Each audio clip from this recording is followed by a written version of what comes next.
한 목소리로 함께 봉독합니다.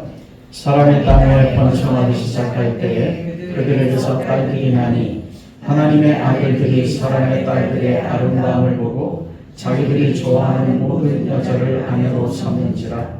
여호와께서 이르시되 나의 영이 영원히 사람과 함께하지 아니하니 이는 그들이 육신이 됨이라.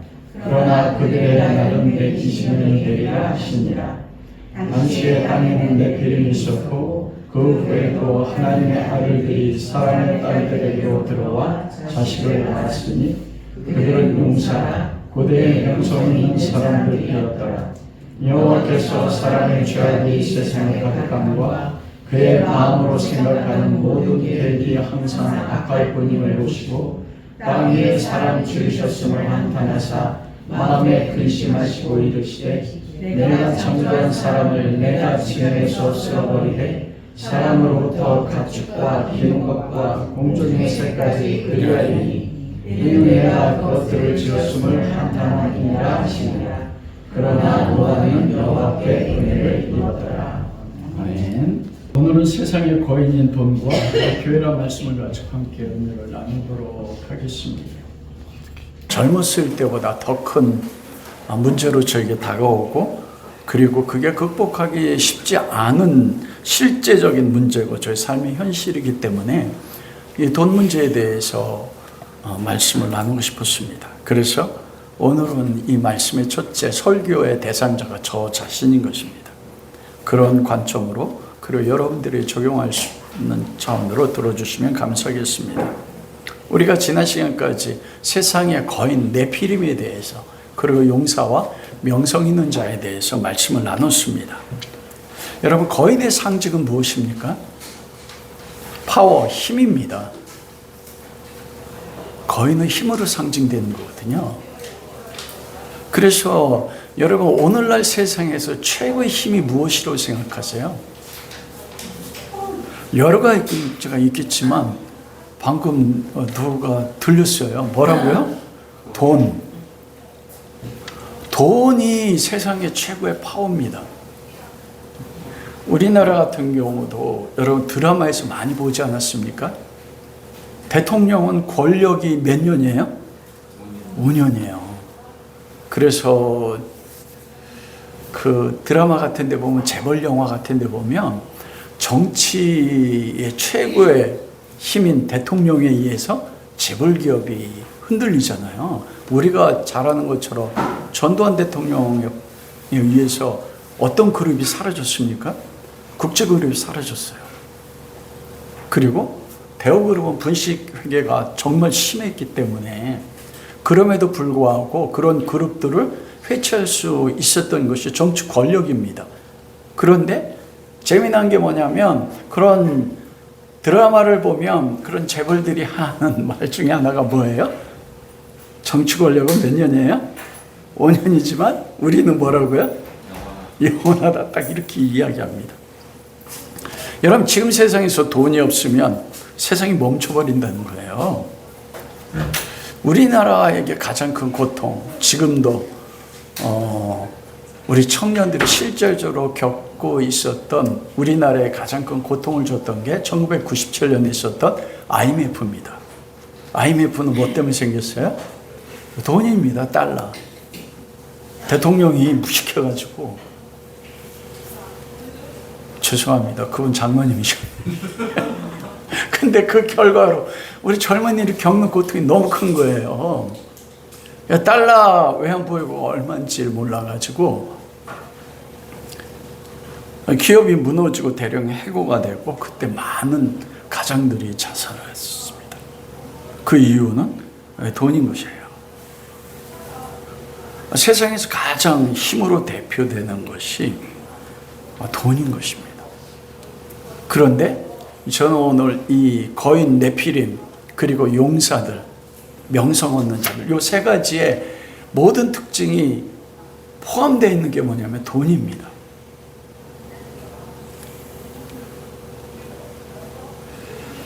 그래서 오늘은 그 돈에 대해서 이야기를 나누고 싶습니다. 여러분, 오늘날 현대인이 가지는 최고의 관심사가 뭐예요? 재테크라고 하잖아요. 재물을, 돈을 운용하는 기술. 어떻게 하면 내가 가지고 있는 돈을 기술적으로 관리해서 더 많은 돈을 모을 수 있느냐. 이게 모든 사람들의 최고의 관심사예요. 그래서 제가 경기도 남부 지역에 목사님들 모임이 있는데 제가 놀라고 재미냈던 게 뭐냐면 목사님들이 웃으면서 얘기하는데 뭐에 대해서 얘기하는 줄 아세요? 주식했다고 하시더라고요. 주식하시면서 그러면서 모일 때마다 목요일날 한 번씩 모였는데 요즘 한 달에 한 번씩 모이는데 그러면서 제가 삼성 주식을 샀는데 500원을 한다고 그러면서 그걸 가지고 이제 심각하게 얘기하지 않고 웃으면서 나누시는데 그런데도 목사님들에게도 다 대부분 50대 후반이고 다 60 넘으신 분들이거든요. 그러니까 노회에서 목사들이 무슨 돈이 있습니까? 그걸 보면서 짠하기도 하고 와 주의 종들까지도 이 재테크에 대해서 비록 웃으면서 나누지만은 그게 모든 세상 사람들의 최고의 관심사구나. 근데 성경에서 말씀하시는 것은 돈을 악하다고 이야기하지 않습니다, 여러분. 놀라운 것은 뭐가 악이라고 해요? 그 돈을 사랑하는 것이 모든 죄의 뿌리라고 이야기합니다. 그래서 성경에서 가르치는 그거예요. 사람이 재물, 돈을 버는 기술을 익히기 전에 성경에서 말씀하시는 재물에 대해서, 돈에 대해서 가지는 하나님의 관점이 무엇인지 아는 게 중요한 겁니다.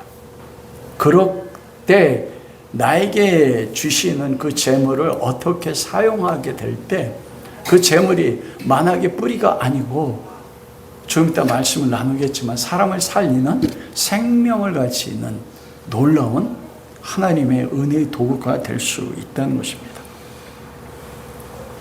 그렇기 때문에 성경에 말씀하시는 재물, 돈이 무엇인가? 그리고 창조주 하나님께서는 그 세상의 힘인 재물을 어떻게 보시고 그 재물을 성도들에게 주실 때 그 재물을 어떻게 사용해야 되는지를 성경적으로 명확한 자기만의 성경적 관점을 가지는 것이 먼저 필요하다는 겁니다. 그럴 때 재물, 돈으로 인해서 성도들이 망가지지 않고 돈에 지배당하지 않는다는 것이에요. 여러분 제가 한번 물어볼게요. 돈이 무엇입니까? 여러분이 생각하는 돈. 돈이 왜 힘을 가집니까? 이거 종이잖아요. 제가 지금 지갑이 없어서 화폐를 꺼내야 되는데 제 안에 화폐가 있어요. 얼마짜리예요? 여러분들 얼마짜리 보여요? 예? 아, 주호 집사님 좀 통 좀 크게 하세요. 수표. 백지 수표. 단순하게 화폐는 종입니다. 그런데 왜 종이인 화폐가, 지폐가 힘을 가집니까? 생각해 보신 적 있어요? 돈은 화폐는 약속입니다. 그래서 힘이 있어요. 사회적인 약속이고 국가적인 약속입니다. 국가적인 약속일 뿐만 아니라 전 세계 모든 국가들이 약속하는 약속이에요. 그건 무엇이냐면 이 지폐, 화폐를 가지면 그 화폐에 기록한 금액만큼 뭐 할 것이에요? 물건을 사고 팔 수 있는 그걸 약속한 것입니다. 전 세계가요. 그 약속을 전 세계의 국가의 공권력과 국가 간의 협정으로 보장되었기 때문에 돈이 뭘 가져요? 돈이 힘을 가지는 것입니다. 그 단순한 종인데 이게 사회적 약속, 국가의 약속에 대한 보증이기 때문에 그게 힘을 가져요. 그런데 그 돈 자체 사회적 약속 아래 사람이 그 약속의 예속이 될 때 그때 힘을 가지지 않습니까? 돈이. 그래서 우리가 요한계시를 보면 바벨론, 큰 성 바벨론의 특징이 뭐냐면 사람의 영혼을 사고 판대요. 놀랍지 않습니까? 돈이 사람을 사고 팔 수 있어요, 없어요? 직장 다니시는 분들. 투철한 사명이 있어서 내가 그게 사명이야. 그래서 기업에 봉급을 안 줘도 봉사할 사람이 있습니까? 다 뭐 때문이에요? 돈이지 않습니까? 그래서 그 사회적 약속, 국가적 약속 안에 사람들이 그 화폐 가지 힘에 예속되기 시작하면 그 돈이 힘을 가지고 뭐합니까? 그 약속에 예속된 사람에게 뭐가 되냐면 주인이 돼요. 그를 지배하는 힘을 가지게 된다는 것입니다. 이것은 제 말이 아니에요. 성경에서 말씀하신 예수 그리스도의 말씀인 것입니다. 마태복음 6장 24절에 아무도 두 주인을 섬기지 못하나니 한쪽을 미워하고 다른 쪽을 사랑하거니와 한쪽을 중히 여기고 다른 쪽을 없이 여길 것이다. 너희는 하나님과 재물을 함께 섬길 수 없다. 이게 세번역 성경이거든요. 예수님이 재물과 돈과 하나님에 대해서 재물을 어느 위치까지 올려놓으셨습니까? 하나님과 반대되는 하나님과 같은 파워, 힘을 가지는 인격적 존재로서 인간을 다스릴 수 있는 두 주인 중에 한 주인으로 뭐를 말씀하세요? 돈을 얘기합니다. 여러분, 거기서 예수님이 말씀하신 주인이라는 것은 큐리오스란 뜻이에요. 그것은 주님이란 뜻입니다. 우리가 로마서에서 예수 그리스도를 주로 믿으면 할 때 그 주가 누구라고 했어요? 큐리오스. 구약 성경에 보면 아도나이. 출애굽기 3장에 모세가 여호와를 만났을 때 이스라엘 백성이 하나님의 이름을 뭐라고 할까요? 할 때 나는 스스로 있는 자야, 여호와. 그게 아도나의 주님이란 뜻이에요. 여러분, 세상의 약속에서 힘을 가진 그 돈을 예수님께 뭐라고 말씀하시냐면 여호와 하나님과 동등한 힘을 가진 다른 주님이다. 딱 이렇게 말씀하신 거예요. 더 쉬운 예로 하면 십계명의 첫 번째 계명이 뭡니까? 나 왜 다른 신을 섬기지 말라. 하나님만이 신인데 예수님은 구약을 딱 새롭게 해석하면서 하나님과 비교할 수 있는 힘을 가진 한 신이 또 있다. 그 신이 뭐라고요? 돈신. 여러분 놀라셨어요. 그래서 예수님 말씀은 그거예요. 너희가 여호와 하나님을 신으로 섬길 것이냐 아니면 만몬이라는 신을 섬길 것이냐. 그 말씀은 하나님만 섬기라는 거거든요. 요게 구약 성경에 나옵니다. 엘리야가 바알과 아세라 선지자들과 갈멜산에서 영적인 대결할 때 뭐라고 말해요?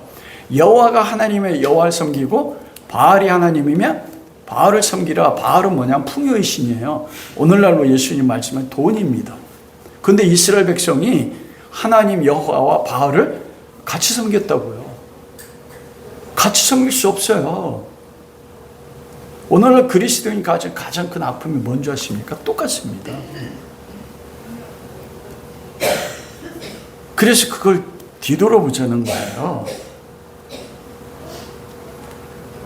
그것은 돈이라는 것이, 세상의 힘이라는 것이 하나님이 하나님의 백성에 대해 통치권을 가지고 힘으로 역사하듯이 돈이 어떤 사람들에게는 주님으로 영적인 힘을 가지고 그들을 지배하고 통치한다는 거예요.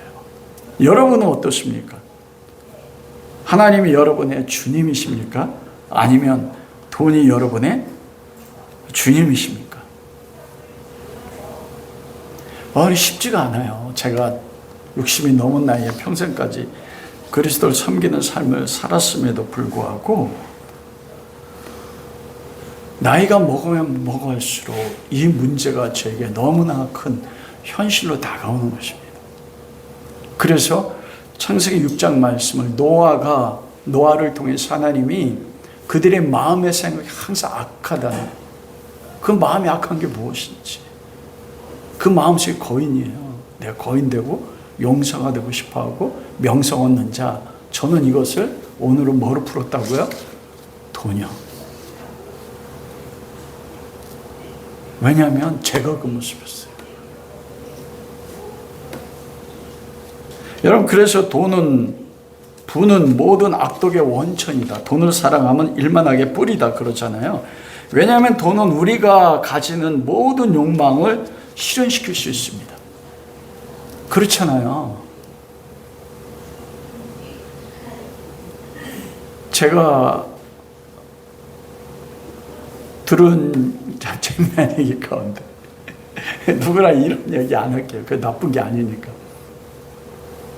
자기가 원하는 소망이 1년 365일 동안에 매일 다른 차를 타고 싶다 했잖아요. 저는 목회자지만 제가 꿈꾸는 게 뭔지 아세요? 참 부끄러워서 잘 고백하고. 제가 한번 나눴잖아요. 우리 아이들이 4명인데 첫째는 이미 결혼해서 가정을 이뤘습니다. 그래서 제가 방을 4개를 갖고 싶었어요. 방이 4개인 집. 목사인데. 왜 그래요? 아니 4개가 아니네. 5개. 왜냐면 결혼하기 전에 아이들에게 방 하나씩 주고 싶었거든요. 부도 쓰는 방이 있어야 되고. 그 내면의 가장 깊은 곳 속에 들어가면 그 깊은 곳 속에 돈에 대한 저의 욕심이 있었습니다. 여러분, 왜 돈을 사랑하면 일만하게 뿌리가 되냐면, 돈은 인간이 하고 싶어하는 모든 것을 이룰 수 있는 힘이 있어요. 왜 악입니까? 하나님을 올바로 알지 못하는 사람이 가지는 그 사람의 모든 욕심, 욕망은 그 자체가 뭐가 돼요? 죄입니다. 그래서 육신의 정욕, 안목의 정욕, 이생의 자랑. 하나님을 알지 못하는 세상의 힘을, 그가 얼마나 하나님의 영광을 쓸 수 있겠습니까? 하나님을 알지 못한 타락한 죄인들에게 있는 세상의 힘, 돈은 그래서 결국 무엇입니까? 모든 악의 뿌리가 될 수밖에 없어요. 그래서 돈은 모든 악독의 원천이 될 수밖에 없습니다. 하나님을 알지 못하는. 여러분, 그래서 마태복음 25장 31절에 예수님이 양과 염소를 말씀하시잖아요. 여러분, 거기서 양과 염소, 즉 천국과 지옥을 구분하는 기준이 뭐였습니까? 내가 헐벗었을 때 입을 걸 주었고, 내가 굶주릴 때 먹을 걸 주었고, 내가 배고플 때 먹을 걸 주었고, 내가 감옥에 갇힐 때 찾아봤고, 병들었을 때 와서 문안해주고. 여러분, 그게 행위를 말씀하시는 게 아니잖아요. 구원의 조건이. 헐벗었을 때 입히고, 굶주렸을 때 먹이고, 병들었을 때 치유해주고. 이 모든 게 뭘로 하는 거예요? 돈입니다. 주님이 말씀하시는 것은 그거예요.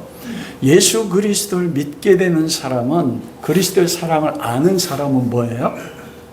우리가 구원받는 것은 그리스도 믿음으로 구원받잖아요. 그리스도를 믿는 믿음, 구원받는 믿음을 가진 사람의 삶의 DNA가 뭐라고요?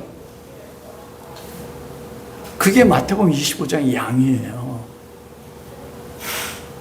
가난한 사람을 보면, 굶주린 사람을 보면 내 것을 가지고 먹여야 돼요. 입히고.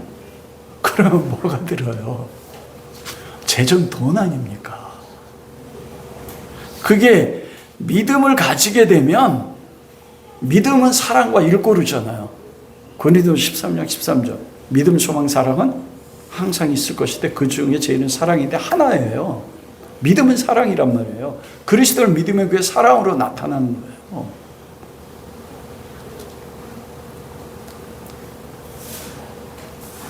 이것이 성경에서 말씀하시는 돈의 가치관인 것입니다.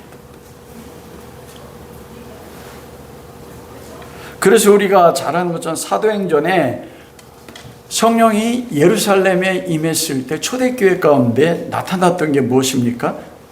사도행전 44절 믿는 사람은 모두 함께 지내며 모든 것을 공동으로 소유하고 재산과 소유물을 팔아 모든 사람에 필요한 대로 나누셨다. 유무상통. 자기 재산을 팔아서 돈을 가지고 사도들에게 드렸을 때 사도들이 그걸 가지고 공평하게 나눴어요. 공산주의를 말씀하는 게 아닙니다. 하나님 예수 그리스도의 사랑이 무엇인지 알게 될 때 그게 그리스도를 믿는 거잖아요. 그러면 그 믿음이 무엇으로 나타납니까? 나눔으로 나타나는 것이에요. 여러분 왜 교회에 오면 꼭 헌금을 하고 또 다른 사람 구제하고 왜 봉사하라고 합니까? 그 목적 중에 하나가 무엇일까요? 전능하신 하나님이 돈이나 힘이 없으면 하나님 일 못하십니까? 얼마든지 할 수 있어요. 그런데 왜 성도들에게 11조를 하고 주일헌금하라고 하고 그리고 다른 사람의 구제하라고 하고 그리고 다른 사람을 섬기라고 하는 것입니까? 그건 뭐냐면 세상의 힘인 돈의 힘을 빼라는 것입니다. 다른 말로 하면 하나님 백성들에게 이 땅에서 너희가 힘으로 여기는 것들 그게 돈, 재정, 명예, 명성 그 모든 걸 나를 위해서 비워낼 수 있느냐라고 묻는 것입니다. 그게 예수 그리스도를 믿는 깊은 신앙의 척도라는 거예요. 예수님 말씀하시는 것은. 하나님이. 그래서 우리가 이렇게 헌금하고 구제와 봉사하는 것은 단순하게 자기 것을 드리는 것뿐만 아니고 내가 세상의 힘을 포기한다는 뭐예요? 신앙 고백입니다. 그래서 바리새인과 두 가난한 과부가 두 렙돈을 드렸을 때 주님은 뭘 받으셨다고요? 하나님은 가난한 과부의 두 렙돈을 받았어요. 왜냐하면 자기 생활비 전부였어요. 생활비 전부를 드렸다는 건 뭐냐면 주님이 나의 전부라는 것이었습니다. 그럼 우리가 구체적으로 세상의 힘을 추구하는 삶을 살 때 우리 가운데 나타나는 그 악의 모습이 어떤 모습인지 죄의 모습이 어떤 모습인지 몇 가지 말씀드리고 싶습니다. 첫째는 신앙으로 성숙하지 못한 성도가 하나님이 아닌 세상의 힘, 돈에 관심을 쏟게 되면 결국 신앙생활이 파괴가 됩니다. 예수님께서 마태복음 6장에 하셨던 말씀이 그것이잖아요.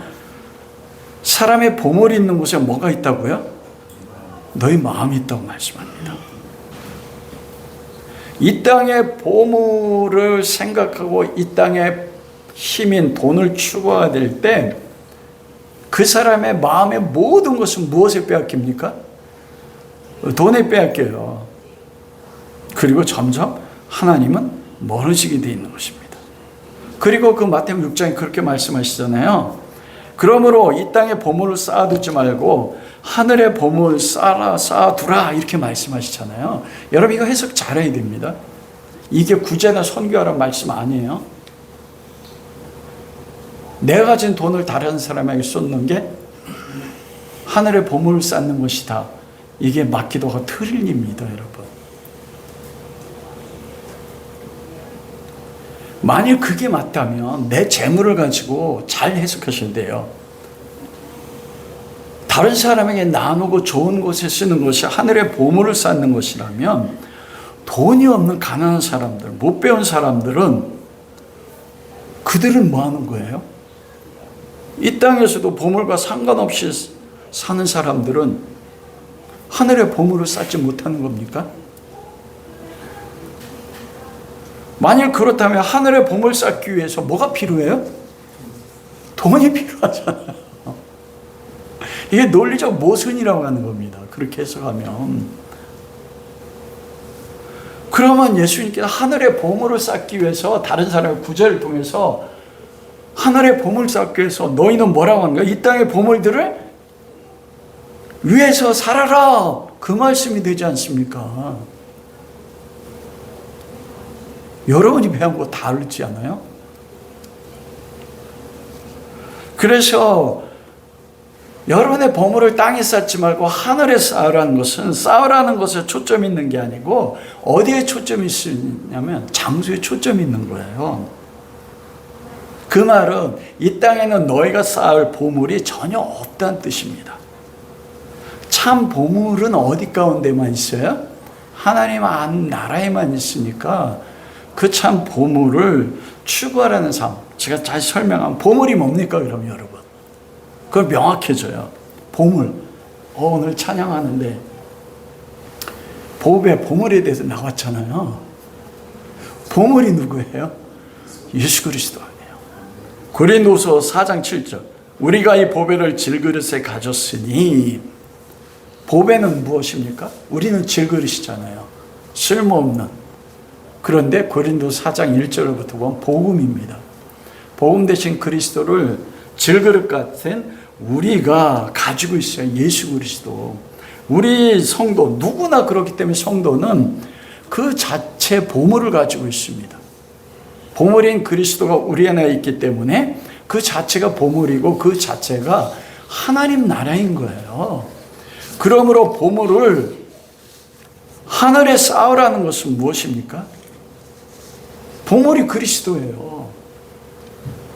그리스도가 있는 곳이 하나님 나라입니다. 하늘나라. 보물을 쌓으라는 것은 무엇이냐면 무엇이에요? 그리스도를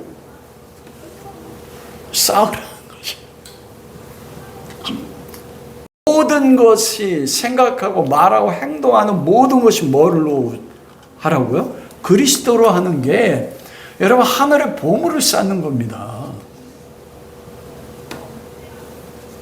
우리가 그런 말 자주 합니다. 저도 하나님 앞에 그런 기도 못하지만 생각은 해요. 하나님 나의 재물을 많이 줘보세요. 내가 어떻게 쓰는지. 그럼 가끔가다 뭐예요? 너 지금 있는 것 나누냐? 하나님 제일 가난하잖아요. 그러니까 말이 안 되는 거예요.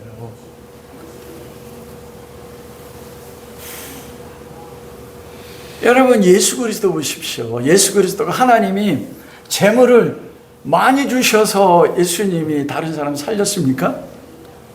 예수님 죽을 때 뭐밖에 없었어요? 옷 2벌밖에 없었습니다. 공중에 새도 집이 있고 여우도 굴이 있지만 인자는 머리 둘 곳이 없다. 여러분 가운데 머리 둘 곳 없는 분, 그렇게 가난한 분, 다 머리 둘 곳 있잖아요.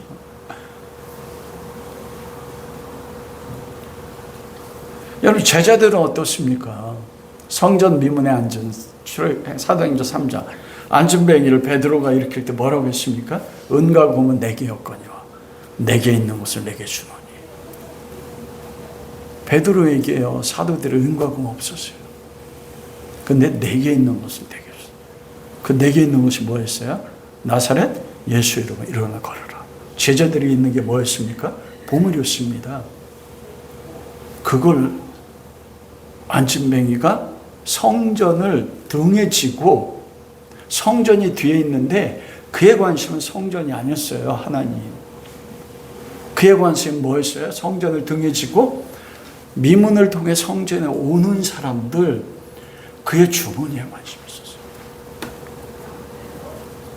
그리고 많은 사람들이 그에게 동전을 줄 때 하늘에 보물 쌓는다고 생각했어요. 우리도 그렇게 생각하지 않습니까? 이게 맞기도 하고 틀리기도 해요. 제가 좀 이따 말씀을 나누도록 하겠습니다.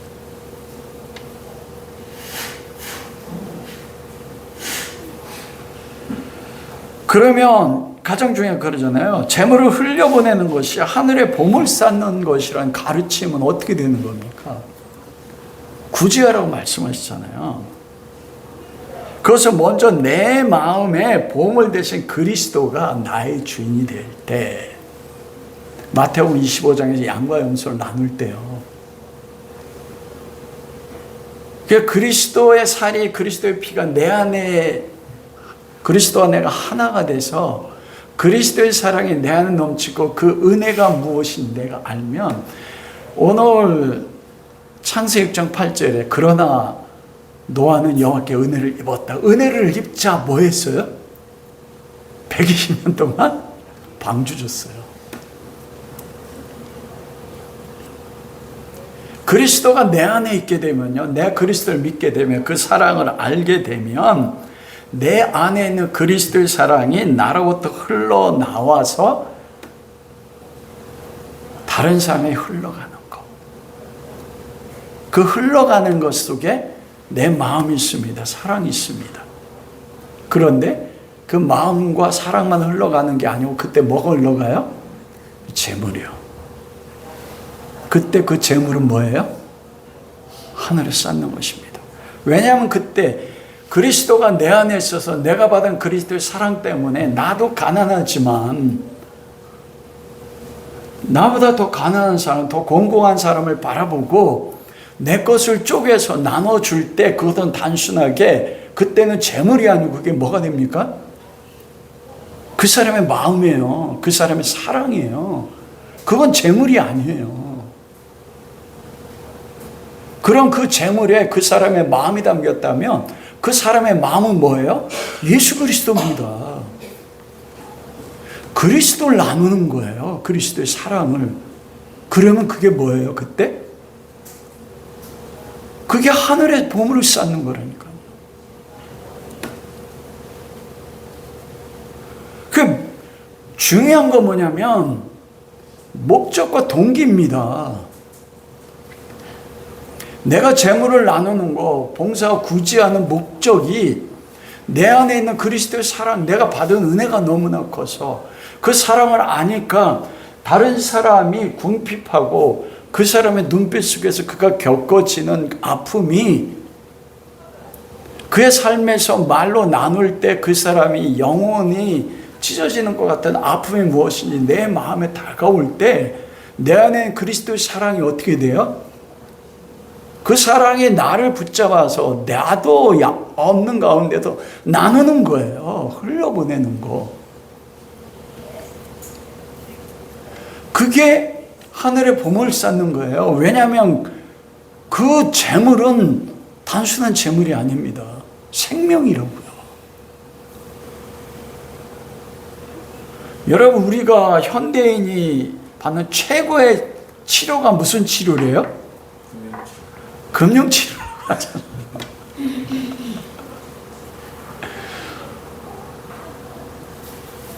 그것은 그리스도의 사랑이 담겨져 있는 그 돈의 많고 적음이 아닙니다.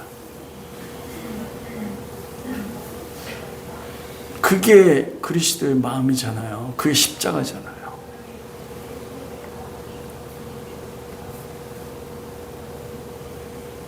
여러분, 그래서 보물을 나눈다는 거, 보물을 하늘에 쌓는다는 거, 마음을 나누는 거잖아요. 생명을. 여러분이 진짜 나보다 더 힘든 사람에게 내가 있는 걸 나눠줄 때 그 사람에는 그게 그의 삶을 살는 희망이 되고 소망이 될 수 있습니다. 그럼 그게 뭐예요? 하늘의 보물을 쌓는 거예요. 그러면 마음을 나누는 게, 그리스도의 사랑을 나누는 게 하늘의 보물을 쌓는 거잖아요. 그 십자가에서 보물 쌓는 최고의 모습을 주님이 보이신 것 가운데 한 가지가 뭐냐면 용서입니다, 여러분. 우리가 그리스도인 증거가 뭔지 아세요? 분명히 저 사람 잘못했어요. 예수님 십자가 못 박은 사람이 잘못이지 않습니까? 그런데 예수님이 뭐라고 말씀하셨어요? 아버지, 저들을 용서하소. 자기가 하는 것을 알지 못합니다. 이거는 뭐냐면 마태복음 25장의 양이 그리스도를 믿으면 그 삶의 양태, 그게 나눔으로 나오게 돼 있다는 거예요. 하늘에 보물 쌓는 게 재물 나누는 것만이 아닙니다, 여러분. 십자가 자체가 그리스도의 십자가 살며 용서하는 거예요. 그게 예수님 십자가에서 말씀하신 거 아닙니까? 근데 나이가 먹으면 먹을수록 어떻게 돼요? 와, 용서가 더 힘들어지는 거예요. 내가 언제나 오라. 그래서 가장 상대하기가 어려운 사람의 종류가 두 종류가 있습니다. 그럼 누구로 생각하세요? 나이가 먹으면 먹을수록 성숙해지고, 공자도 귀가 순해진다고 했는데, 귀가 순해진다는 건 뭔지 아세요? 다른 사람이 어떤 걸 날 비난하고 판단하고 정죄해도 그게 나에게 순하게 들려. 나의 고통이 되지 않습니다.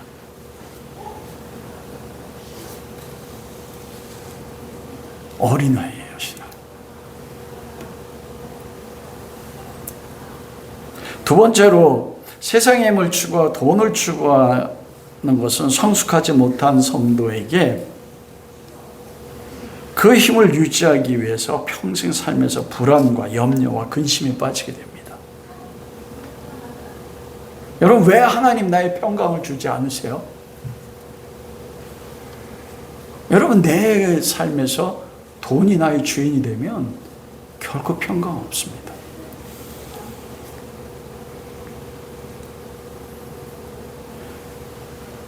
천석군 몇 가지 근심이래요? 1000가지 근심. 만석군 만가지 근심. 사람들 잘 안 믿습니다.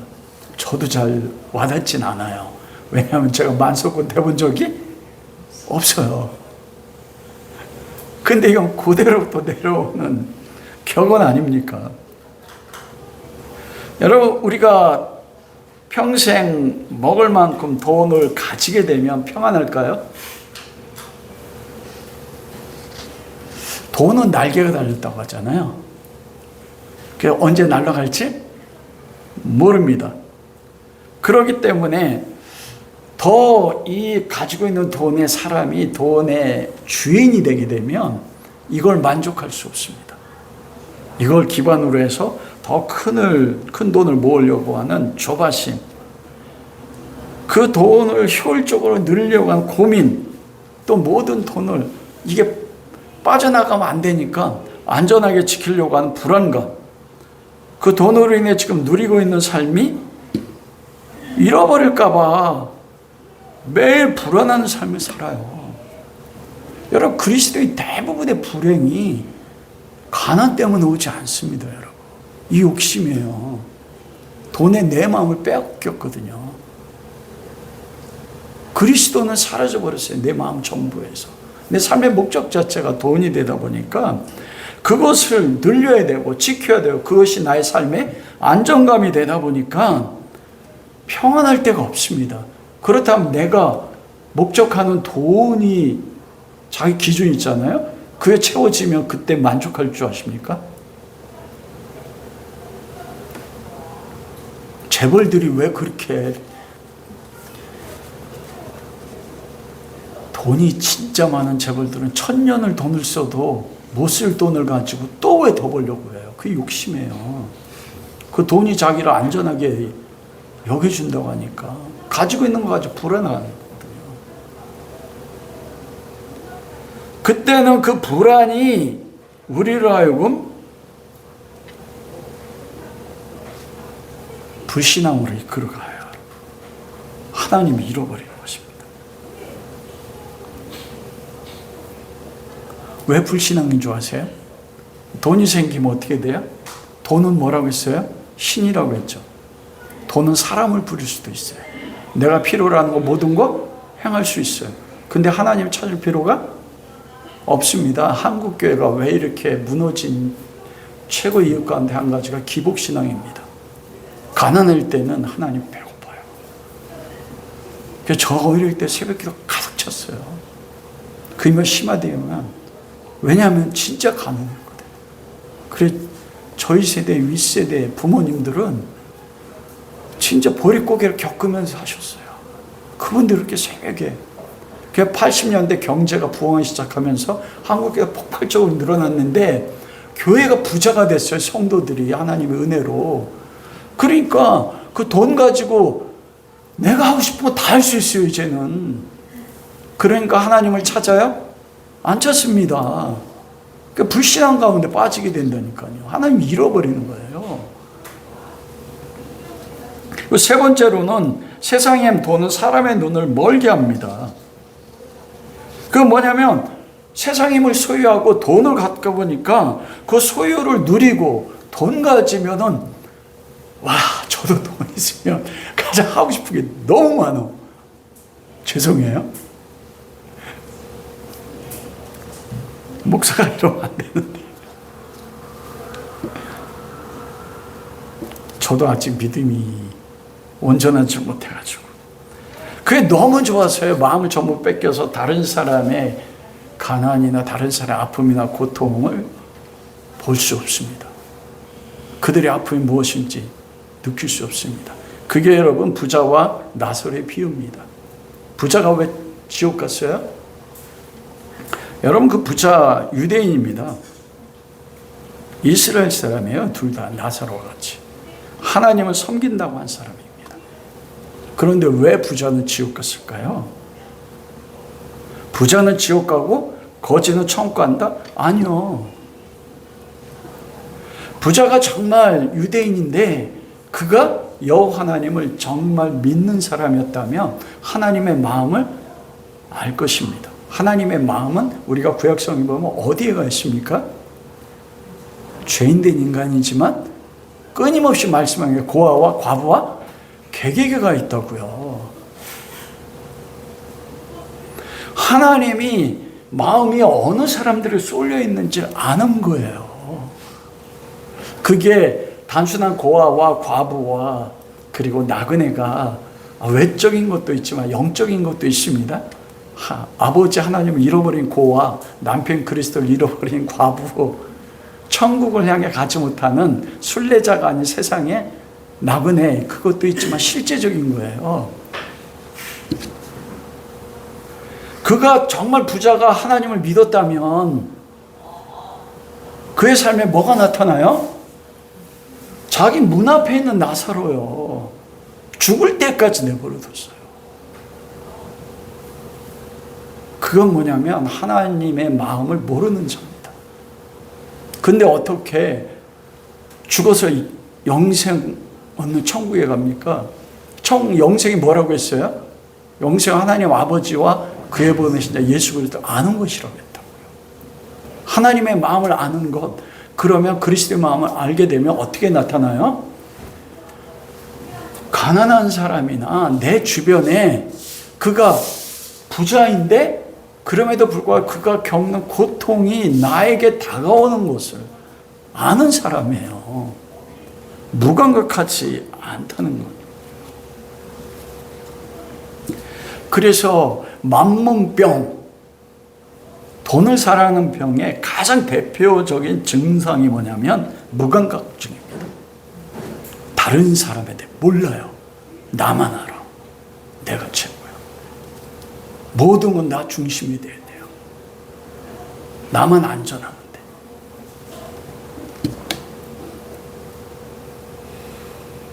여러분 그 프랑스 파리 혁명이 일어났을 때 마리 앙뚜아네트가 단두대에 죽었잖아요. 그 왕비가 했던 큰 재미난 말 가운데 한 가지 그거예요. 우리에게 빵을 달라. 굶주리니까요. 그래 뭐라고 말했는지 아세요? 빵이 없으면 고기를 먹지. 왜 저렇게 난리야? 빵이 없으면 고기 없. 아니 빵이 없는데 어떻게 고기 먹습니까?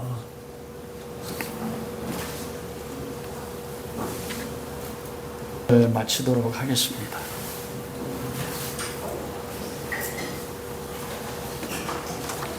여러분 돈 자체가 그리고 명예나 명성, 외모 자체가 나쁜 것이 아닙니다. 하나님이 주시면 잘 누리세요. 그러나 먼저 왜 그 모든 걸 주셨는지 성경적인 관점을 가지고 그 주신 모든 것을 잘 운영할 수 있는 신앙을 가지셔야 돼요. 그러면 하나님 나에게 주신 것이 아무리 작아도 그것을 그리스도의 사랑으로 나눌 수 있습니다. 그 작은 나눔, 그것이 작은 재물이라 할지라도, 작은 나의 섬김이고 작은 구제라 할지라도 그것에 무엇이 담겨줄 수 있어요? 생명이 담겨줄 수 있어요. 그것에 그리스도가 담겨질 수 있어요. 그러면 어떻게 됩니까? 그러한 하나님의 자녀를 보면 하늘과 땅의 모든 걸 하나님은 가졌어요. 그러면 하나님이 뭘 어떻게 하실까요? 여러분이 그렇게 우리가 쌓을 것 없이 부으시는 하나님의 은혜요. 그 은혜가 뭐예요? 우리가 그렇게 좋아하는 돈. 아무리 그걸 주셔도, 많이 주어도요, 내 안에 그리스도 사랑이 있습니다. 그래서 하나님이 가장 마음 앞에 하는 줄 뭔지 아세요? 내가 온 땅을 둘러봤지만 내 마음에 아파하는 자가 없다. 사람을 찾아도 사람이 없다. 하나님이 재물이 없는 게 아닙니다. 한 사람 찾아요. 그 한 사람이 누굽니까? 저 베들레헴 그곳에서 부모를 떠나가지고 들판에서 혼자 양을 치는 다윗을 만나면서 뭐라 말씀하셨습니까? 이는 내 마음에 합한 자니 내가 저로 인하여 나의 모든 것을 이루겠다. 근데 다윗이 마음에 합했던 것 가운데 한 가지가 뭔지 아십니까? 여러분 시편 28편에 보면 그렇게 다윗이 고백합니다. 여호와는 나의 힘과 방패이시니 내 마음에 저를 의지하여 도움을 얻었도다. 그러므로 내 마음에 크게 기뻐하고 내 노래로 저를 찬송하리로다. 시편 28편은요 다윗이 10년 동안 도망자가 될 때였어요. 자기를 따르는 자가 400명이고 나중에 600명이에요. 내일 어딜 갈지 몰라요. 이 사람들 먹일 게 없어요. 사울의 3,000명 군대를 따라 도망 다녀야 돼요. 그런데 그때 다윗이 뭐라고 했어요? 여호와가 나의 힘이십니다.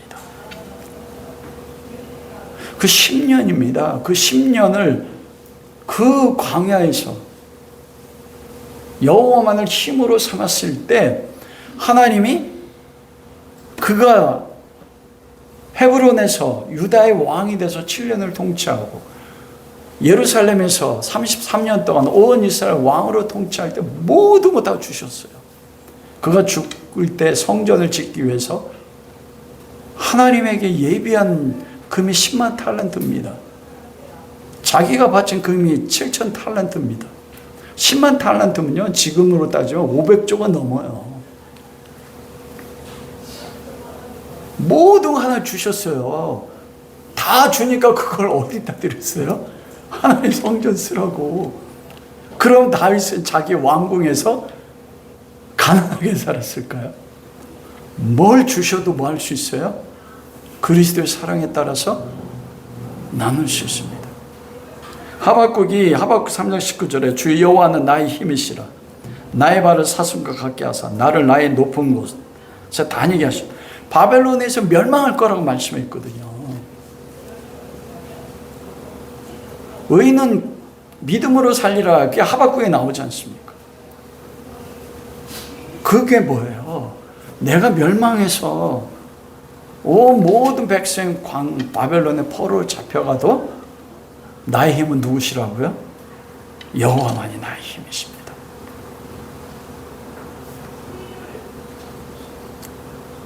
여러분 세상에 힘을 빼십시오. 그러기 위해서 우리가 받아야 될 것은 창세기 6장 8절입니다. 그러나 노아는 여호와께 은혜를 입었더라. 그때 노아가 가졌던 세상의 모든 게 끊어졌어요. 그리고 자기 삶이 오직 한 가지 뭐였어요? 방주 짓는 거. 방주가 누굽니까? 그리스도입니다. 그리스도가 삶의 전부가 됐습니다. 그런 은혜가 우리 모두에게 함께할 수 있기를 주님의 이름으로 축원합니다.